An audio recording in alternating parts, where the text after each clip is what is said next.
তারাবির নামাজের নিয়ত কিভাবে করব? তারাবির নামাজের নিয়ত কিভাবে করবেন? কারণ মুখস্থ আছে তারাবির নিয়ত? নামাইতুয়ান বলেন, কার মুখস্থ আছে? একজন বলেন অন্তত। তারাবির নিয়ত কে বলতে পারবে? বলেন বলেন ভাই।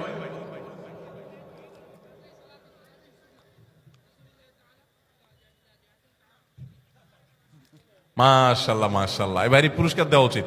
বসেন, আপনি অনেক কষ্ট করে মুখস্থ করছেন। তুমি বগুড়া সদরের লোক ভাই?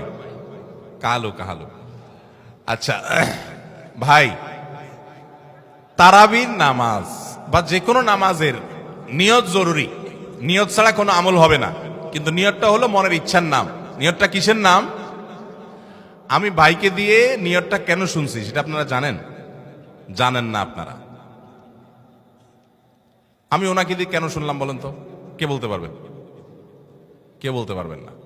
আমি ওনার দিয়ে এই জন্য শুনছি যে ওটা আমার জানা ছিল না। এটা হলো সত্য কথা। ওইটা আমি নিজেও জানি না। নামাইতুয়ান দিয়ে শুরু এটা জানি, কিন্তু বাকি শেষেরটা আমি জানি না। এই জন্য আমি চাইছি একটু শুনতে আর কি। আমি জানি না এই জন্য যে কোরআন হাদিসে কোথাও পাই নাই। এখন ভাইরা কেউ পাইলে তো ভিন্ন কথা, আমি কোথাও পাই নাই। এই নিয়ত মুখে এরকম গদবাদা উচ্চারণ করা, হ্যাঁ এটা পাইছি আমরা ছোটবেলা বোগদাদি কায়দায়। বোগদাদি কায়দা এটার জন্য কত মাইদ্যরে হয়তো খাইছি, পাইয়া তখনই ভুলে গেছি।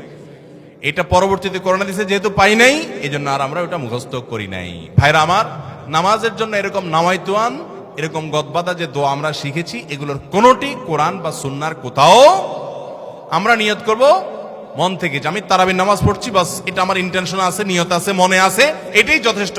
মুখে উচ্চারণ করা জরুরি না, এবং মুখে উচ্চারণ করা এটা সুন্নাহও না। নবী সাল্লাল্লাহু আলাইহি ওয়াসাল্লাম শেখানো না এটা আমাকে। ইবাদত করতে হবে তার পদ্ধতিতে। কোনো হাদিসে যদি উৎসাহ দেওয়া না থাকে, আমি কেন সেটা করতে যাব, কসরত করতে যাব? তবে হ্যাঁ, নিয়তটা হলো অন্তরের ইচ্ছার নাম, সেটাই যথেষ্ট। আলাদা মুখে নামাইতুয়ান পড়ার দরকার নেই।